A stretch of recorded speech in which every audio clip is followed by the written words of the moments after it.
Ladies and gentlemen, please welcome Candice Owens.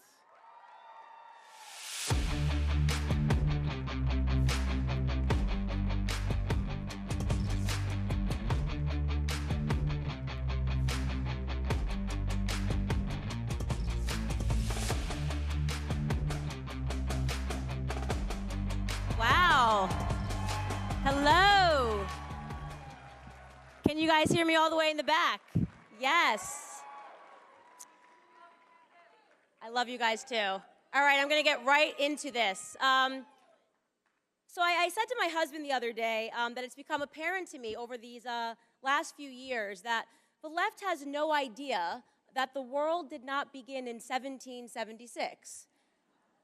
3 years of traveling the country and facing off with hysterical liberals, and that is my scientific conclusion, that they haven't the slightest idea that anything exists or that anything ever existed outside of the United States of America. And let me give you a recent example. You will all recall when the left, which in my opinion has morphed into a doomsday cult, feverishly and inaccurately predicting that everything President Trump says or does will end America. But you all recall when they once again prophesized our doom when Iranian terrorist Soleimani was slain in a military operation. You remember that, right? This is the beginning of World War III, their headlines read. They promised us we were going to head straight into World War III.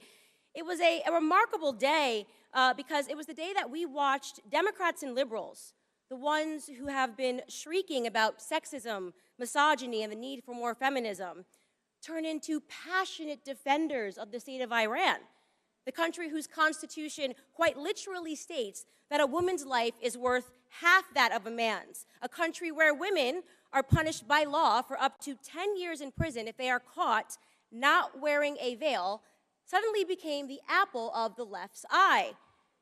Of course, the war never happened, but in the midst of their delirium, a tweet went out from resident anti-American Colin Kaepernick. And the tweet read, exactly, and I quote, "There is nothing new about American attacks against black and brown people for the expansion of American imperialism. America has always sanctioned and besieged black and brown bodies. American militarism is the weapon wielded by American imperialists to enforce its policing and plundering of the non-white world," end quote. Fascinating. A rant about black and brown bodies being imperialized, a word that I must assume Colin either doesn't know the definition or the history of, used in defense of Iran. And so, of course, you know me on Twitter. I felt it necessary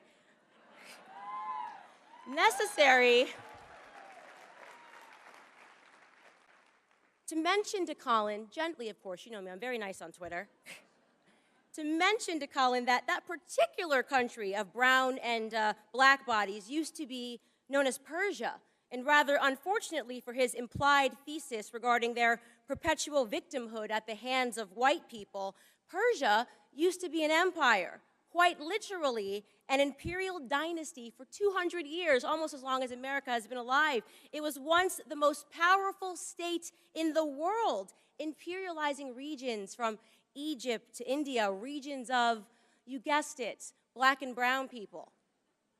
And while I have to say that I was not shocked to learn that Colin Kaepernick has evidently never picked up a historical textbook, I will say that I was shocked that he hadn't at the very least seen the movie 300. A little movie where the black and brown bodies are looking to imperialize the white bodies in Greece. Maybe he thought it was all made up and fiction. Or maybe Colin Kaepernick isn't earning millions to tell the truth. Maybe he's being paid millions to convince black and brown bodies that they are oppressed, to keep them angry and confused and uneducated, which could explain why on Thanksgiving Day of last year, Colin tweeted, I quote, "The U.S. government has stolen over 1.5 billion acres of land from indigenous people. Thank you to my indigenous family. I am with you now and always," end quote. Holiday tweets are his favorite, by the way. On the 4th of July, he tweeted, what to the American slave is your 4th of July?" Co-opting, by the way, a Frederick Douglass quote and stripping it of its original context, to convey the idea that blacks owe this country not a moment of celebration. I'm talking about Colin because the picture that he is painting is clear, and I'm using him as an example because it is so in line with the overall opinion that we are seeing come from the left today, an opinion that America is a horribly racist country whose guilt cannot be untethered from her period of slavery, which is interesting because if slavery is an everlasting sin from white men, why was Colin so clearly able to forgive that sin from American indigenous people, his quote-unquote family? That's an inconvenient truth. You see, the sin of slavery was not brought to this continent by white Europeans, as the left would have us imagine. Slavery existed everywhere in the world, including here since the dawn of humanity. Different Native American tribes weren't sitting around kumbayaing over a fireplace. They were trying to imperialize one another. They would enslave their war captives into labor. They would sometimes sell their own children. They tortured others as a part of their religious rites. And depending on which tribe you were in, cannibalism was even the commonplace. Oh, did cannibalism get lost in Colin's flowery depiction of indigenous people? Yes, before the Europeans ever landed in the Americas, Native Americans routinely cannibalized one another. Most notorious among them, perhaps, was the Aztecs. When the Spanish colonists arrived in Mexico City, they were greeted by piles of over 100,000 skulls belonging to humans that had been sacrificed to the gods. In fact, in one archaeological dig, they found the remains of 42 children, all around the age of 5, who were sacrificed to the rain god. Special days required more sacrifice, by the way. On the inauguration of Aztec's Temple Major, they sacrificed between 20,000 and 60,000 human beings in a single day. Their ceremonies, I'd like to paint a little bit for you, a picture of the ceremonies. The ceremonies were performed in front of large crowds. Usually, an adult male victim was held on a stone, his chest was slashed open, and the priest would take his still beating heart and hold it to the sun. The severed head was then placed on a rack, and his remaining body was rolled down the temple where it was skinned and it was dismembered, and the body parts were then distributed to the spectators to take home to eat. For decades, the colonists' writings about the savage culture of Native Americans were dismissed here in the United States. The politically correct argument was that white European men needed to wrongly portray the indigenous people to justify their own genocidal pursuits. Liberals in the United States even went so far as to claim that the Native Americans themselves had lied, or rather, more politically correct, had been misunderstood in their own recorded sacred texts regarding their cannibalistic practices. Until science happened and anthropology in the year 2000, an anthropologist came and was hesitant to report his findings from Colorado, which he characterized as definitive evidence for sporadic cannibalism in the Southwest of America. Even the lying, leaking New York Times had to acknowledge the truth in an article that they then published entitled, "New Data Suggests Cannibalism by Ancient Indians." Now, I want to be clear here that my purpose in sharing all of that is not to issue some sweeping condemnation of Native American Indians, nor is it to offer up a vindication for the murderous actions of the early colonists. My purpose here is to simply tell the truth about the history of all men of days past.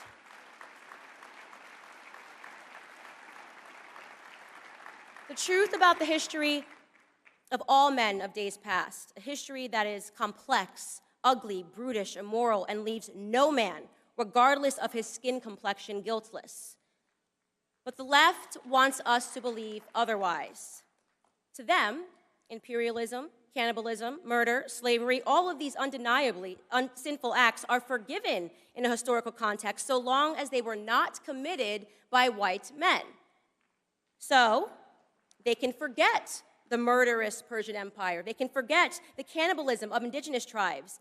They can forget the heinous actions of imperialistic Egyptian Empire, the Turkish Empire, the Muslim Abbasid and Rashidun Caliphate empires, the Chinese Qing and Ming empires, the Mongol Empire, the Ottoman Empire, the Japanese Empire. We can forget the fact that the overwhelming majority of the world's empires were not run by white men. They also, by the way, choose to forget the fact that the first to abolish the practice of slavery was Great Britain.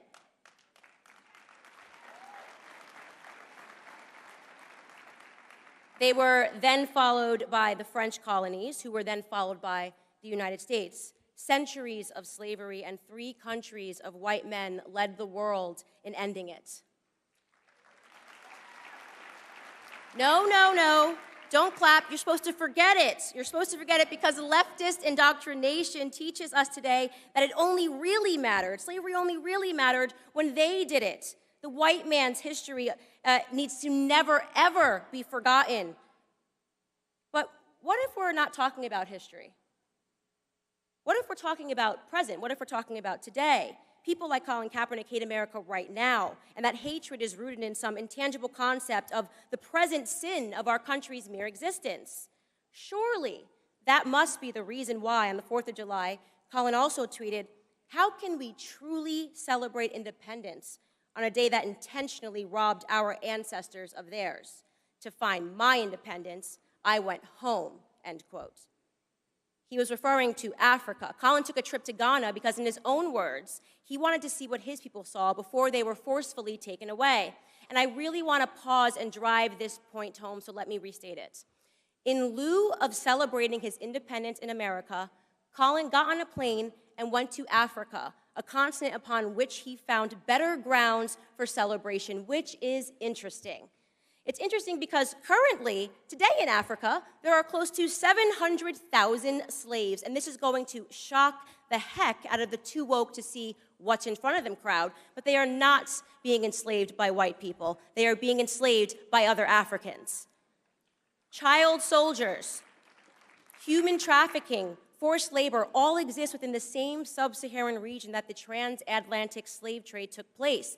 African bodies are being sold today like they were being sold then, and they are not being purchased by any country of predominantly white men. It's a wonder that Colin never mentioned that in Ghana today, his beloved country of emotional reprieve from the horror of America, 20,000 children live in slavery to support the fishing industry along Lake Volta. In fact, it was leftist network CNN that covered the story last year when a boy was rescued from slavery and had explained to them that while in captivity, he was made to work tirelessly, and that if the famished children were caught trying to eat the fish, they were beaten so senselessly that they wished that they had never been born. Why didn't Colin mention any of this? Why haven't any of the alleged courageous leaders on Black issues of oppression mentioned any of this? I know, because they aren't leaders at all. They're all extortionists.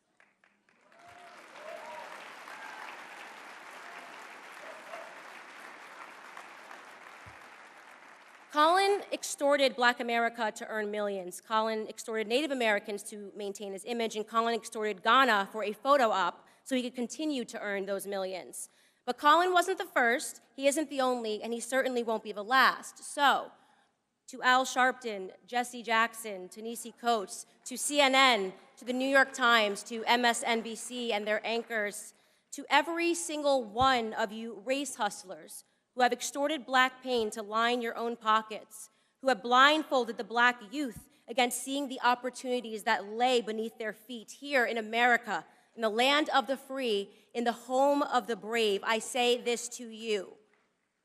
There will be a Blexit, a Black exit.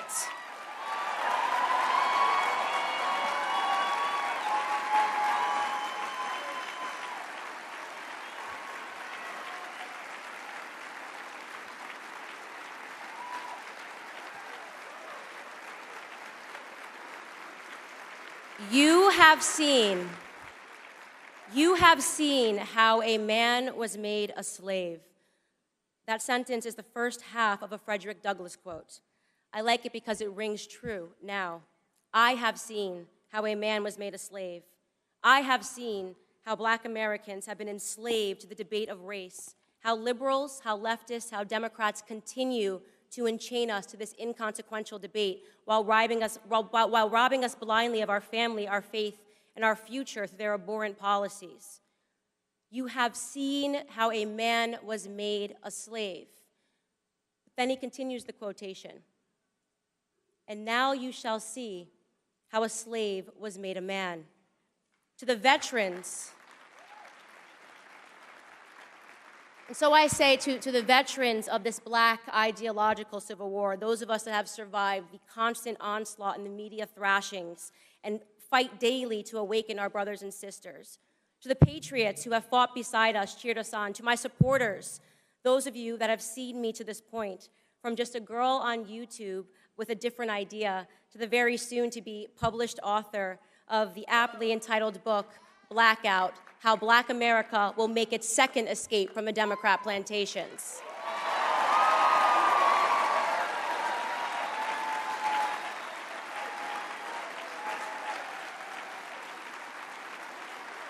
To all of you in this room, I want to say from the bottom of my heart, thank you for experiencing this journey with me, but most importantly, for seeing how this former slave to poisonous liberal ideology was made a woman, was made a patriot, was made an American. May God bless you all.